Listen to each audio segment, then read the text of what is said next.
우리가 키워낸 스타를 한국에 빼앗겼다. 태국의 유명 일간지 방콕 포스트의 편집실에서 한 여기자가 분노에 가득 차 소리치고 있습니다. 도대체 무슨 일 때문에 이러는지. 오늘의 사연 바로 시작합니다. 안녕하세요. 저는 방콕 포스트의 문화부 기자 수린 타나폰입니다. 제가 오늘 이야기를 하는 이유는 우리 태국 언론과 국민들이 얼마나 큰 오만과 착각 속에 살아왔는지 고백하고 싶어서예요. 2016년 블랙핑크 리사의 데뷔 소식이 들려왔을 때 저는 문화부 신임 기자였어요. 그때 저는 자부심에 가득 차 이런 제목의 기사를 썼죠. 태국이 키워낸 보석 한국 K-팝 시장 진출. 얼마나 자만심에 차 있었는지 지금 생각하면 부끄러워요. 당시 태국의 모든 언론이 비슷했어요. 우리가 발굴하고 키워낸 인재 태국의 자랑스러운 딸이라는 제목의 기사들이 넘쳐났죠. 하지만 그건 우리의 큰 착각이었어요. 리사의 실제 성장 과정을 들여다보면 한국의 체계적인 시스템이 그녀를 진정한 글로벌 스타로 만들어준 거였거든요. YG 엔터테인먼트의 연습생 선발 과정은 제가 충격을 받을 정도로 체계적이었어요. 단순한 오디션이 아닌 수개월에 걸친 철저한 평가와 교육이 이루어졌죠. 태국에서는 상상도 할 수 없는 시스템이었어요. 특히 놀라웠던 건 한국의 아이돌 교육 시스템이었어요. 춤, 노래는 기본이고 언어, 예절, 인성 교육까지 모든 것이 완벽하게 갖춰져 있었죠. 리사는 이 시스템 속에서 4년이라는 시간 동안 철저하게 단련되었어요. 하지만 우리 태국 언론들은 이런 사실은 외면한 채 마치 리사가 태국에서 이미 완성된 스타였다는 식의 보도만 쏟아냈어요. 우리의 천재 댄서 태국이 낳은 천재 아티스트라는 제목의 기사들로 국민들의 자부심을 부풀렸죠. 돌이켜보면 한국의 엔터테인먼트 산업은 이미 그때 세계의 최고 수준이었어요. 철저한 교육 시스템, 체계적인 프로듀싱, 완벽한 품질 관리까지. 그야말로 K-팝이라는 장르를 하나의 정밀한 과학으로 만들어낸 거죠. 블랙핑크의 데뷔 무대를 보면서 저는 큰 충격을 받았어요. 태국에서 연습생 시절의 리사와는 전혀 다른 모습이었거든요. 완벽한 퍼포먼스, 세련된 스타일링, 프로페셔널한 무대 매너까지 모든 것이 완벽했어요. 그런데도 우리는 여전히 교만했어요. 리사가 원래 실력이 좋아서 그렇다. 태국의 타고난 재능이 통했다는 식의 자화자찬만 늘어놓았죠. 한국의 치열한 노력과 체계적인 시스템은 철저히 무시한 채로요. 심지어 일부 언론에서는 한국이 태국의 인재를 빼앗아갔다는 식의 부정적인 보도까지 했어요. 얼마나 우리가 무지했는지, 얼마나 편협한 시각을 가지고 있었는지를 보여주는 부끄러운 증거들이죠. 시간이 흐르면서 블랙핑크는 세계적인 걸그룹이 되었어요. 유튜브 구독자 수 8천만 명을 돌파하고 전 세계 투어를 성공적으로 마치며 K-팝의 새 역사를 썼죠. 이건 분명 한국의 완벽한 시스템이 있었기에 가능한 일이었어요. 하지만 우리의 자만심은 계속해서 커져만 갔어요. 리사의 성공이 마치 태국의 성공인 것처럼 포장하기 바빴죠. 그리고 이런 우리의 오만함은 결국 큰 대가를 치르게 될 거였어요. 지금 생각해보면 한국은 대단한 나라예요. 전쟁의 폐허 속에서 일어나 세계 10위권의 경제대국이 되었고 이제는 문화강국으로서 전 세계를 매료시키고 있죠. 이건 결코 우연이 아니에요. 치열한 노력과 체계적인 시스템이 만들어낸 필연적인 결과인 거죠. 그리고 우리는 이제야 그 진실을 마주하게 됐어요. 리사가 태국으로 돌아와 솔로 활동을 시작하면서부터요. 한국의 시스템을 벗어난 순간 우리가 얼마나 큰 착각 속에 살았는지를 뼈저리게 깨닫게 될 거였어요.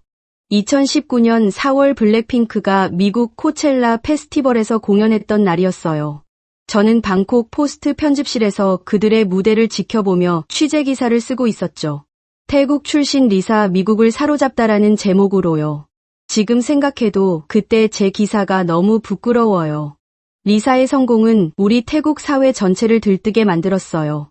유명 정치인들은 연설할 때마다 리사처럼 세계적인 인재가 될 수 있다며 자화자찬했고 방송에서는 연일 태국이 배출한 월드스타라는 표현을 써가며 우리의 자부심을 부풀렸죠. 특히 리사 본인의 태도는 변화가 눈에 띄었어요.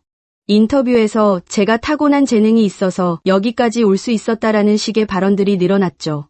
한국의 체계적인 교육과 지원은 점점 그녀의 입에서 사라져갔어요. 태국 언론들도 이런 리사의 태도 변화를 반겼어요. 한국의 도움 없이도 성공할 수 있었던 스타 태국의 재능이 통한 것이라는 식의 보도가 이어졌죠.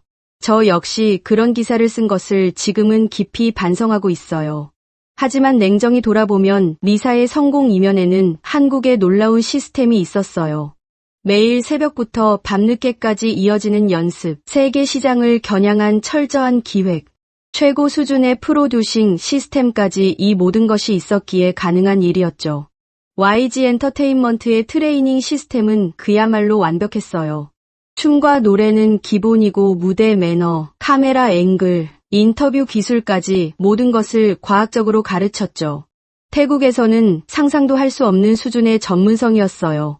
특히 놀라웠던 건 한국의 글로벌 마케팅 전략이었어요. 쓴 활용법 해외 팬들과의 소통 방식, 각국 문화에 맞는 이미지 메이킹까지 모든 것이 치밀하게 계산된 전략이었죠. 이건 분명 개인의 재능만으로는 절대 이룰 수 없는 성과였어요. 하지만 우리는 이 모든 것을 보지 못했어요. 보지 않으려 했던 거죠. 리사의 성공이 마치 태국의 위대함을 증명하는 것처럼 착각했어요. 우리도 할 수 있다, 한국 없이도 된다는 자만심이 커져만 갔죠. 심지어 일부 연예 기획사들은 우리도 K-팝 스타일의 아이돌을 만들자며 나섰지만 결과는 처참했어요. 댄스 연습만 시키면 된다고 생각했던 거죠. 한국처럼 체계적인 시스템을 갖추지 않은 채 무작정 따라하기에만 급급했어요. 리사도 점점 더 자신감에 도취되어 갔어요. 블랙핑크 활동을 하면서도 제가 잘해서 여기까지 온 거예요라는 식의 발언이 늘어났죠. 마치 자신의 성공이 온전히 자신의 능력 덕분인 것처럼요. 이런 분위기 속에서 태국 내반한 감정도 조금씩 커져갔어요. 한국이 우리 인재를 데려다 쓴다. 우리도 K-팝만큼 할 수 있다는 식의 이야기들이 퍼져나갔죠. 얼마나 우리가 무지했는지 지금 생각하면 정말 부끄러워요. 한국은 이미 그때 문화산업의 초강대국이었어요. BTS, 블랙핑크 같은 글로벌 스타들을 키워내며 전 세계를 매료시켰죠. 이건 결코 우연이 아니었어요. 수십 년간 쌓아온 노하우와 시스템의 결과물이었던 거예요. 하지만 우리의 자만심은 계속해서 커져만 갔고 결국 리사는 태국으로 돌아오는 선택을 하게 됩니다. 그리고 그 순간부터 우리의 오만함이 얼마나 큰 대가를 치르게 될지 아무도 예상하지 못했죠. 2023년 8월 리사가 태국으로 돌아온다는 소식이 전해졌을 때 저는 들떴어요. 마침내 우리의 공주가 돌아온다는 제목으로 대대적인 기사를 썼죠. 하지만 그건 우리의 마지막 자만이 될 거였어요. 리사는 화려하게 귀환했어요. 수원 나품공항에는 수천 명의 팬들이 몰렸고 태국 정부는 공식 환영식까지 열었죠. 이제 태국에서 더 큰 성공을 이룰 것이라는 리사의 말에 모두가 환호했어요. 그때만 해도 우리는 몰랐어요. 곧 맞이하게 될 쓰라린 현실을요. 첫 번째 솔로곡 준비 과정에서부터 문제가 드러나기 시작했어요.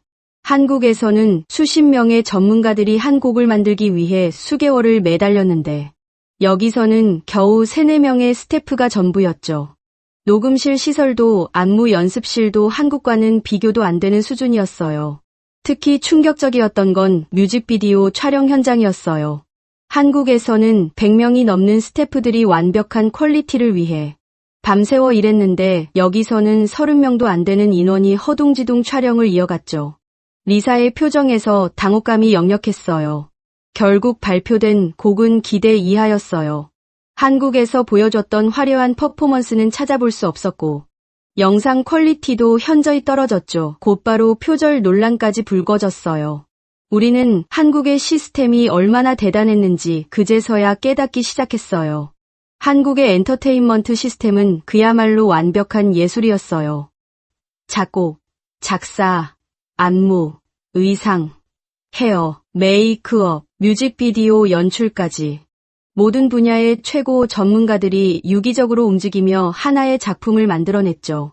그들은 단순한 가수가 아닌 완성된 아티스트를 만들어내는 거였어요. 더 놀라웠던 건 한국의 품질 관리 시스템이었어요.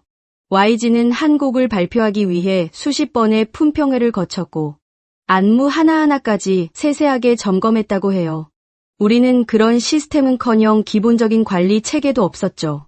리사도 점점 지쳐갔어요. 한국에서는 당연하게 여겼던 것들이 여기서는 하나도 이뤄지지 않았거든요. 의상이 늦게 도착하고 연습실 음향시설이 고장나고 스케줄 관리가 엉망이 되는 일이 비일비재했죠. 저는 취재차 만난 한 스태프의 말이 아직도 기억에 남아요. 우리가 한국의 시스템을 너무 무시했던 것 같아요. 그들은 10년, 20년 동안 쌓아온 노하우가 있는데 우리는 그걸 몇 달 만에 따라잡으려 했으니까요. 한국은 이미 30년 전부터 체계적으로 준비해왔어요. SM, YG, JYP 같은 대형 기획사들은 수천억을 들여 시스템을 구축했고 전문 인력을 양성했죠. 그들의 성공은 결코 우연이 아니었어요. 제가 한국의 기획사를 취재했을 때 가장 놀란 건 그들의 교육 시스템이었어요. 연습생 한 명을 데뷔시키기 위해 보컬, 댄스, 외국어, 인성교육까지 모든 분야를 철저하게 가르쳤죠. 심지어 은퇴 후 진로까지 책임지는 시스템을 갖추고 있었어요. 그런데 우리는 뭘 했나요?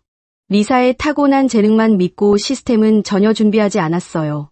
우리도 할 수 있다는 자만심만 가득했죠. 그 대가는 생각보다 더 혹독했어요. 해외 언론들의 혹평이 이어졌고 글로벌 팬들은 실망감을 감추지 않았어요. 특히 미국과 유럽의 팬들은 더 이상 리사가 예전의 리사가 아니다라며 등을 돌리기 시작했죠. 이제 우리는 알아요. 한국의 K-팝 시스템은 결코 단순한 연예산업이 아니었다는 거요. 그건 과학이자 예술이었고 수십 년간 쌓아온 노하우와 투자의 결정체였어요. 우리의 오만함이 그 가치를 얼마나 무시했는지 이제야 뼈저리게 깨닫고 있죠. 방콕 시내의 대형 스크린에서 리사의 솔로 무대가 매일 재생되었지만 저는 더 이상 자부심을 느낄 수 없었어요. 대신 깊은 후회와 반성이 밀려왔죠. 태국 포스트의 문화부 기자로서 우리가 얼마나 큰 실수를 저질렀는지 지켜봐야 했으니까요. 글로벌 차트에서 리사의 이름은 점점 찾아보기 힘들어졌어요. 블랙핑크 시절 늘 상위권을 지키던 그녀의 순위가 추락하기 시작했죠. 특히 미국 빌보드와 영국 오피셜 차트에서는 아예 이름을 찾아볼 수 없었어요. 더 큰 문제는 국제음악 페스티벌이나 시상식에서 리사를 더 이상 초청하지 않는다는 거였어요. 블랙핑크 시절에는 그래미, BET 어워즈 같은 세계적인 무대에서 끊임없이 러브콜을 받았는데 이제는 달랑 태국 국내 행사 몇 개가 전부였죠. 한미국 음악 전문가의 인터뷰가 아직도 가슴에 박혀 있어요. 리사는 K-팝이라는 강력한 플랫폼을 잃었다. 이건 단순히 소속사를 옮긴 게 아니라 세계적인 시스템과 브랜드를 포기한 것이다. 전국을 찌르는 말이었죠. 한국의 K-팝 시스템은 철저히 계산된 과학이었어요. 곡 하나를 발표할 때도 전 세계 시장의 반응을 분석하고 각 나라별 맞춤 전략을 세우고 소셜미디어 반응까지 꼼꼼하게 체크했죠. 그야말로 완벽한 시스템이었어요. 특히 한국의 글로벌 마케팅 능력은 놀라웠어요. 유튜브, 인스타그램, 트위터 등 전 세계 팬들과 실시간으로 소통하면서 끊임없이 콘텐츠를 생산했죠. 24시간 가동되는 번역팀, 각국의 미디어와 협력하는 PR팀까지 갖추고 있었어요. 하지만 태국으로 돌아온 리사에게는 이런 지원이 전혀 없었어요. 한국에서는 당연하게 여겨졌던 모든 것들이 사라졌죠. 팬들과의 소통도 줄어들고 해외 미디어 노출도 감소했어요. 글로벌 스타가 순식간에 로컬 가수로 전락한 거예요. 더욱 아이러니한 건 이런 상황에서도 태국 내 반한 감정은 더욱 거세졌다는 거예요. 한국이 리사의 재능을 억압했다. 이제 태국에서 마음껏 활동할 수 있다는 식의 어처구니 없는 주장들이 퍼져나갔죠. 일부 언론에서는 한국 기업들을 향한 적대적인 보도를 쏟아냈어요. 태국의 인재를 착취하는 한국, 우리도 한국 없이 할 수 있다는 식의 기사들이었죠. 저 역시 그런 기사를 써야 한다는 압박을 받았어요. 정작 한국의 반응은 차분했어요. 그들은 리사의 선택을 존중한다면서도 K-팝의 성공이 결코 우연이 아니었다는 것을 조용히 증명해 보였죠. 방탄소년단, 블랙핑크, 트와이스 같은 글로벌 스타들이 계속해서 새로운 기록을 세우면서요. 취재차 한국을 방문했을 때 저는 더 큰 충격을 받았어요. 그들은 이미 다음 세대의 글로벌 스타를 준비하고 있었어요. 더 체계적인 시스템, 더 혁신적인 기술, 더 새로운 콘텐츠로요. 그들에게 있어 K-팝은 이미 하나의 완성된 산업이었어요. 한 한국 기획사 관계자의 말이 아직도 기억에 남아요. 우리는 20년 전부터 준비했습니다. 단순히 노래 잘하고 춤 잘 추는 가수를 만드는 게 아니라 세계와 소통할 수 있는 아티스트를 키우는 거죠. 그들의 자부심에는 충분한 근거가 있었어요. 결국 리사의 실패는 우리의 실패였어요. 한국의 시스템을 무시하고 개인의 재능만을 과신했던 우리의 오만이 빚어낸 결과였죠. 이제는 인정할 수밖에 없어요. 우리가 얼마나 큰 착각 속에 살았는지를요. 그리고 이 실패는 단순히 연예계에만 국한된 게 아니었어요. 우리의 자만심은 경제 전반에도 큰 영향을 미치게 될 거였어요. 한국 기업들을 향한 적대감이 커져가면서 돌이킬 수 없는 상황이 만들어지고 있었으니까요. 2024년 10월 방콕의 한 카페에서 로제의 신곡 아파트를 듣고 있었어요. 블랙핑크의 또 다른 멤버인 로제는 YG에 남아 솔로로 성공적인 데뷔를 했죠.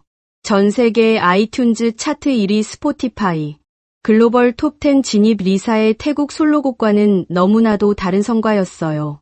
같은 블랙핑크 출신인데 이렇게나 다른 결과가 나온 이유는 분명했어요. 로제는 한국의 완벽한 시스템 안에 남았고 리사는 그 시스템을 떠났죠. 이런 현상은 비단 연예계뿐만이 아니었어요. 우리 태국 경제 전반에서 비슷한 일이 벌어지고 있었거든요. 한국 기업 없이도 태국은 잘 살 수 있다. 방콕 포스트의 한 칼럼니스트가 쓴 기사의 제목이었어요. 삼성전자와 현대자동차의 태국 공장 철수설이 나왔을 때의 일이었죠.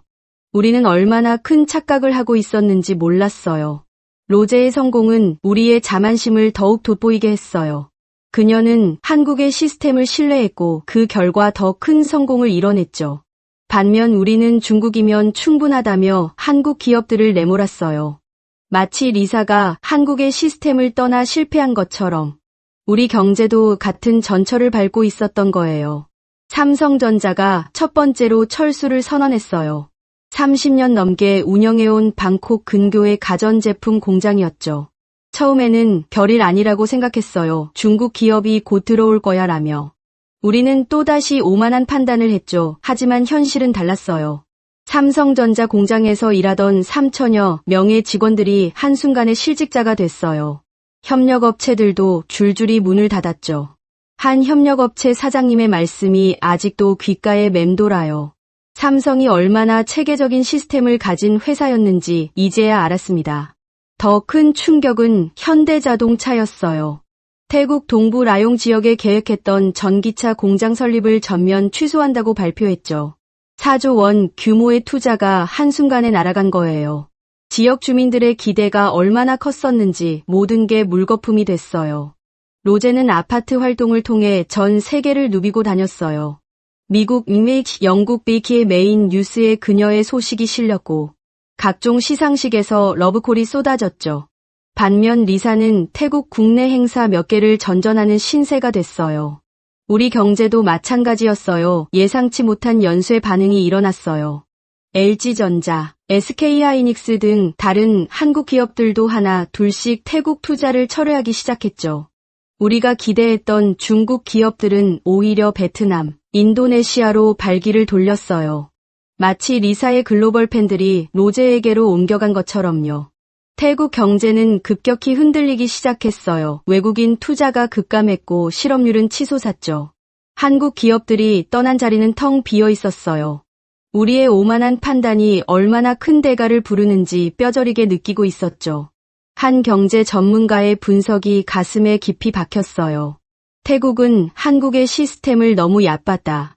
단순히 공장을 세우고 제품을 만드는 게 아니라 수십 년간 쌓아온 노하우와 기술력 그리고 글로벌 네트워크가 있었던 거다.